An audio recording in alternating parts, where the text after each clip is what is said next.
There are a ton of heroes in Marvel Rivals that slipped under the radar. Heroes that are super strong, but a lot of people underrated them, myself included. So in this video, we're going to break down the 10 most underrated heroes in Marvel Rivals and give you tips and tricks to dominate with these untraditional picks. Now, if you want a community to learn more about Rivals, learn tips and tricks about the game, find amazing duo partners, and generally have a good time talking Rivals with the community, you're going to want to check out my Discord in the links down below. We got so many new members. Definitely come in, say hi, and I'll see you there. Now, the first character that we got to talk about that was incredibly underrated is Hulk and also Iron Man. I'm going to pair these two characters together because right now they are probably the most powerful duo in high-ranked lobbies, and really in any lobby. If you learn to master these characters, you can absolutely dumpster on people. And there's a lot of reasons why this character was underrated. I think first and foremost, Hulk is really insane in the right hands. He has crazy mechanics where you can boot people off walls, you can pin people out of the sky.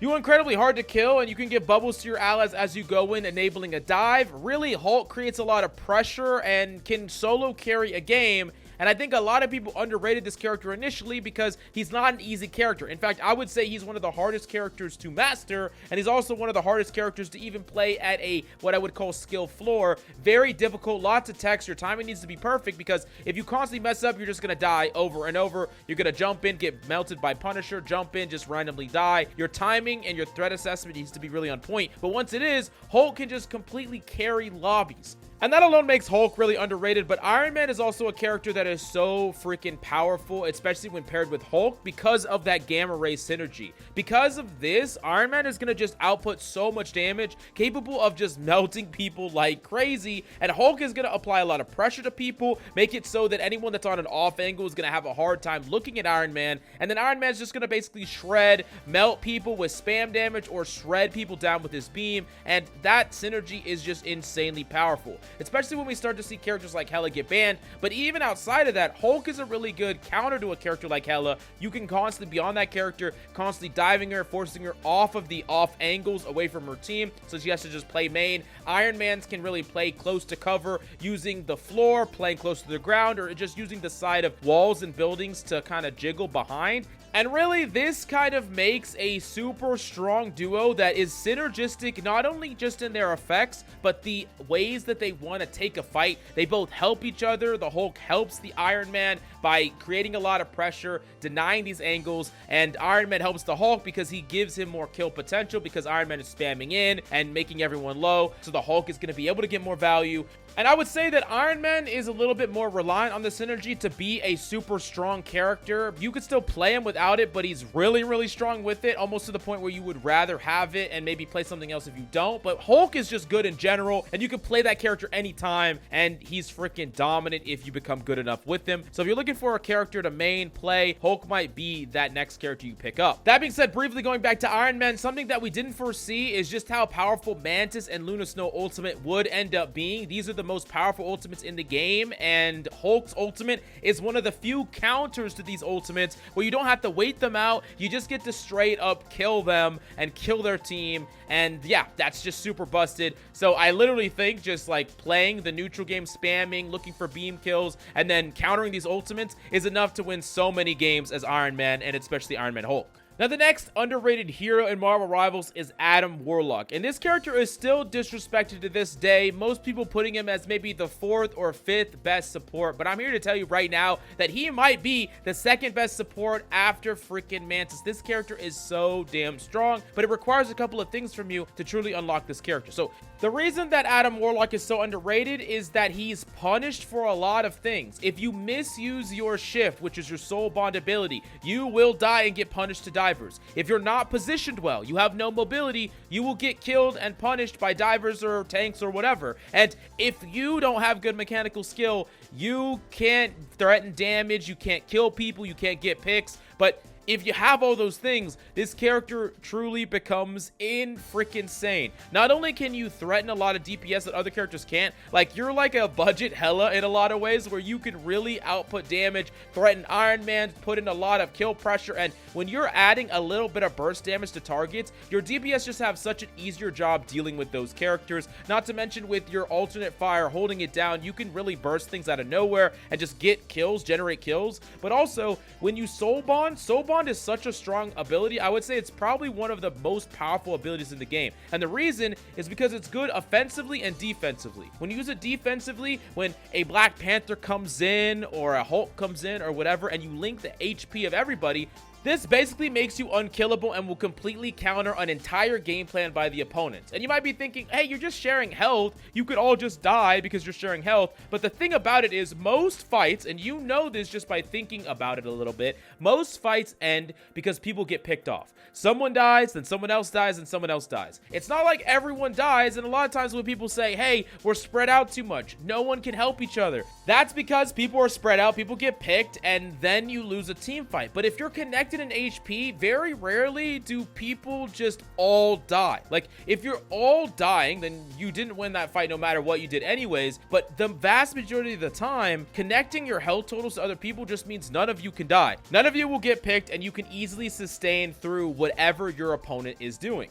On top of that, your packs, or your ability to chain res yourself and other people, this is so strong because it can kind of create a warped perception of the fight advantage that we talked about a million times in other videos. So I talk about the pushing and pulling, which means you're pushing in when your opponent are down on resources or people are picked or low, and you're backing up when people are high in resources, which means more players alive. Maybe they're ulting, maybe they're full resources, full cooldowns, full abilities, whatever, right? But Adam Warlock creates this deception where you're thinking you're gonna push like two people that are 1 HP, and then out of nowhere they're full, and you are now pushing in when you should be pulling back. You don't really understand quite exactly who has the advantage or disadvantage, and when players get better and better, this effect gets better and better because it really makes it so players don't really know when they can push in, and they get punished for being overly aggressive. We also do got to talk about his synergy. Just being able to give Mantis and freaking Star-Lord, two of the strongest characters right now, the Resurrect, means that you can flip a lot of fights. And we'll talk more about this later when we talk about a character on this list. But that is so strong to be able to all cocoon and come back alive. You basically get to turn fights multiple times doing this, and then with his res, which we need to talk about his res. I think a lot of people are using it really wrong. Most of the time people are using it, their whole team dies, they pop the ultimate, and then their entire team comes back low. Maybe they heal them up, but they don't get everyone to full, and then they get hit by another ultimate, or they get pushed and they get killed, right? You shouldn't be using your Resurrect this way. How you should be using this Resurrect is if you're in a solo queue environment, typically you want to kind of read the writing on the wall and ult when one person dies or even two. Ideally, you use it on the first person if it's a tank. Like if your Doctor Strange dies, you want that guy back as soon as possible. So you pop it, and if anyone else dies, they'll get resurrected as well because it persists throughout the fight. It's not just one and done, and you can resurrect more people as they die. But if you're in a duo or a trio, this is the super strong thing you could do. You pop it, and you allow your teammates to play more proactive. They go for an aggressive play. You get your DPS to go for like an all-in play that maybe trades their life, but then they get rezzed up, you're ready to top them up, and then they get to go for something else. This is super strong, especially on characters that get value from going all in.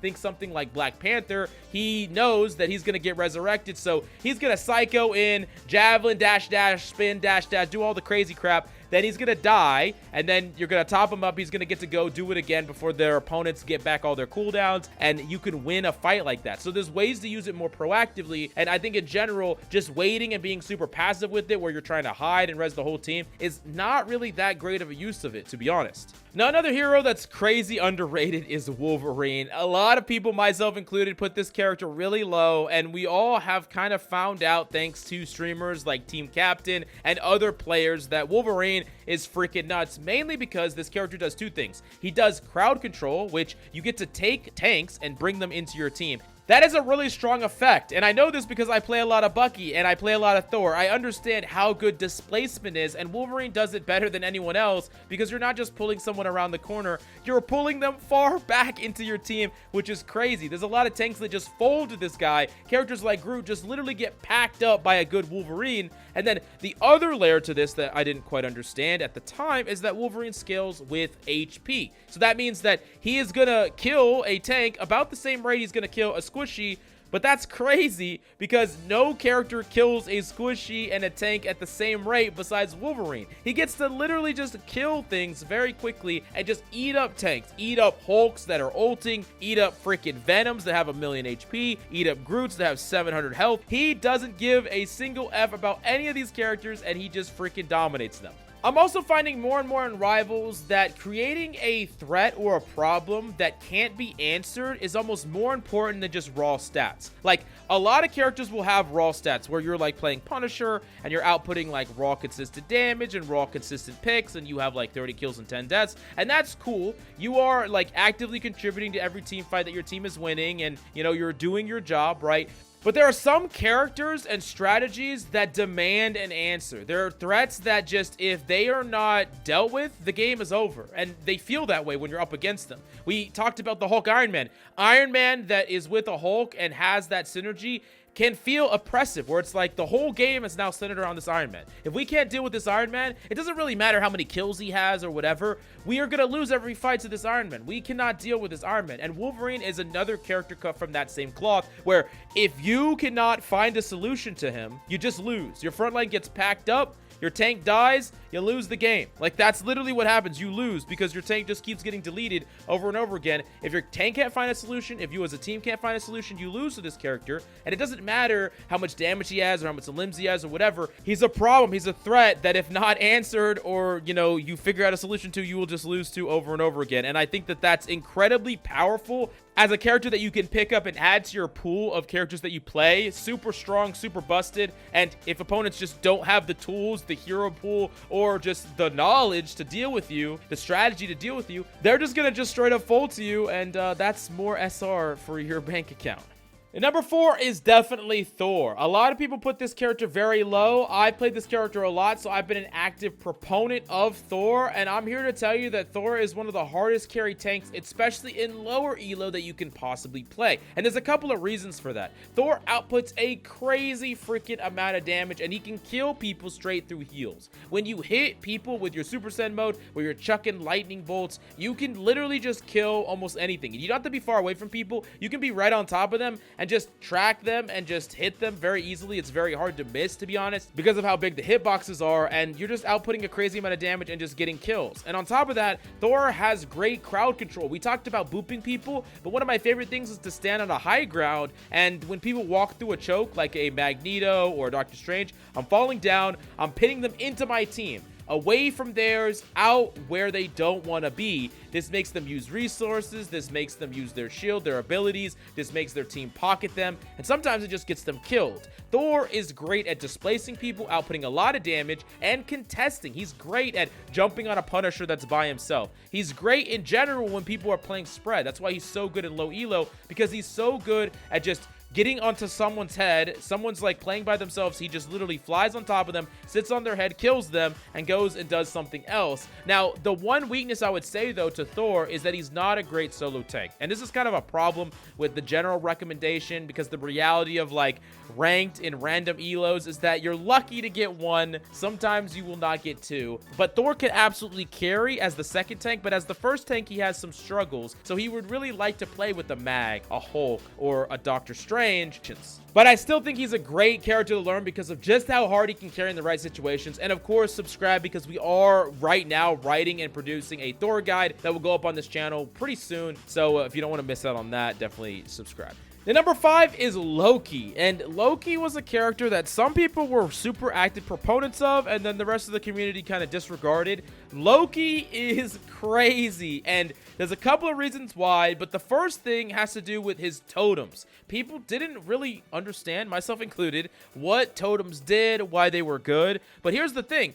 Totems convert damage into healing. What does that actually mean? Nothing can kill you or your team when they're in the totems. An Iron Man ult, you don't care. A Hawkeye headshot, you also do not care. A Black Panther going all in and using his ultimate on you, you still don't care. None of these things you care about. because these totems just keep you alive through everything. Yes, they can be destroyed and killed. Most people don't even shoot them, but more than that, I really do think that this is something that is akin to like a light support ultimate. It really plays out like a light Mantis ult or a super light Luna ult, and that's a great place to be for an ability. It's playing out like a light version of an ultimate that might be the best ultimates, the best two in the entire game, and it's an ability freaking crazy.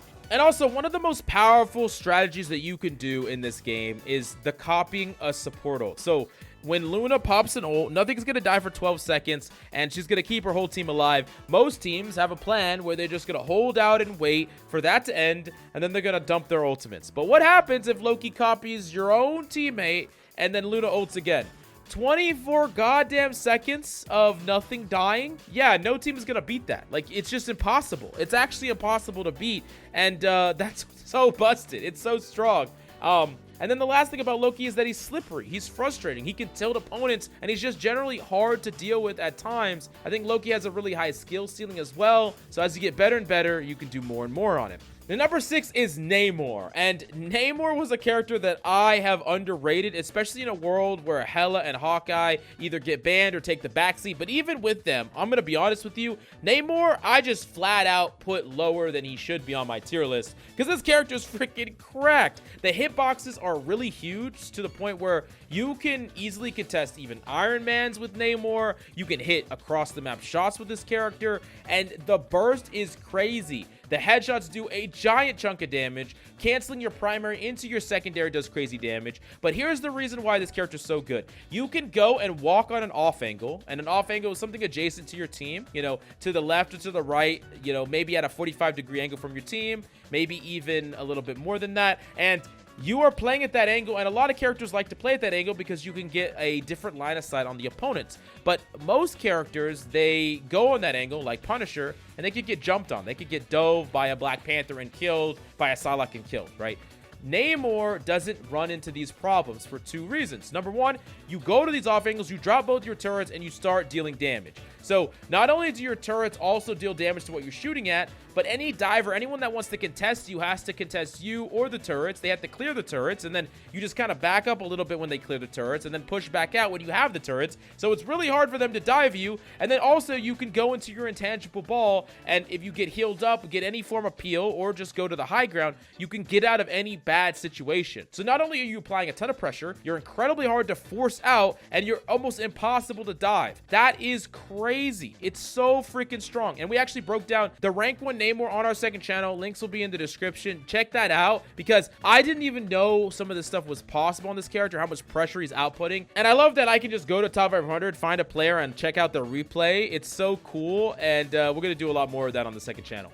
Now, the other underrated character, number 7 on the list, is Penny. And I know that people have been screaming that this character's been underrated. I didn't really see the vision until recently. This character is crazy against certain types of compositions in certain situations. Number 1, Penny has just great mobility, can zip around, and great crowd control, where there's a lot of ultimates that you can stop by wrapping people up, a lot of dives you can stop by hitting people with your wraps. I know it's mechanically difficult to hit at times, but the sky's the limit for the people you could shut down with this ability. In addition to that, your mine generator and your mines is so strong against any of the dive-based characters. Black Panther, freaking Iron Fist even, Psylocke. Having these to just shut down these characters is really good. Having these that your supports get to play around is really, really good. Penny is an anti-diver and really good at occupying and holding space. Now, I would also say that when you're playing on defense, playing at choke points, or just in general, Penny really thrives. And in those situations, she's like an A or S tier tank,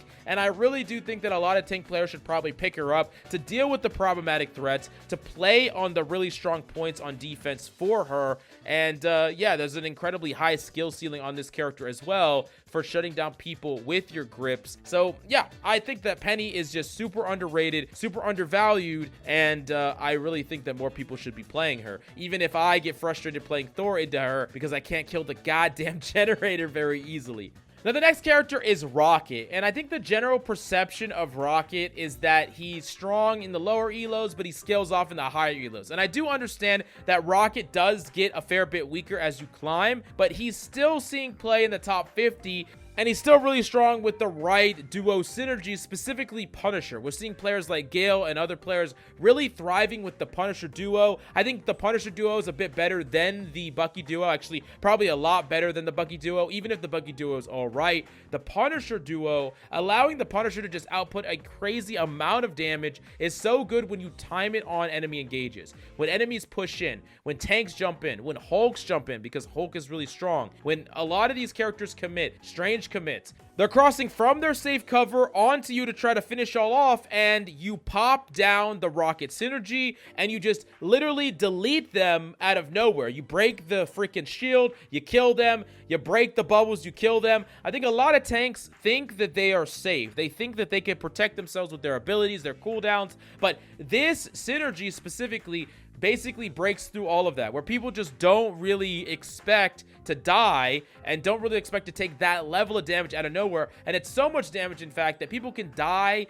with this synergy with Rocket Ult, even in something like Mantis Ult, which is really, really strong. And I cannot express enough how powerful this duo is, and also how slippery Rocket is. This character can be bursted down if he's caught lacking, but as you get better and better at his mobility, you can become harder and harder to ever finish off and die. And one of the biggest things you need to do at the highest elos of play, or just in general, is not be a liability, not get farmed, not get killed. And Rocket, if you master his movement, can be really hard to get dove, to get killed, to get punished. And also, his ultimate is crazy. Giving that much damage boost to your entire team is so strong. I would highly suggest, though, not throwing it in the open. People are still doing this all the way up in Grandmaster, and it's getting destroyed right away.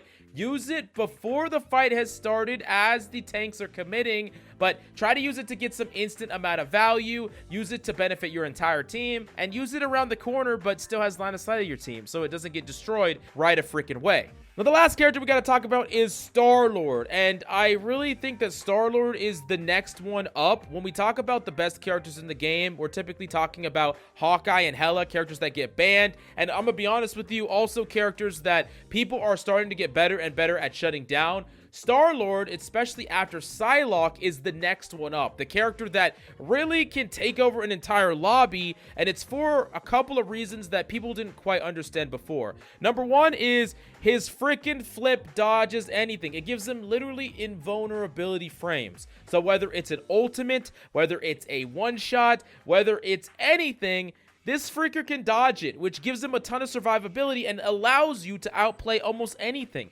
Any 1v1, Star-Lord can win.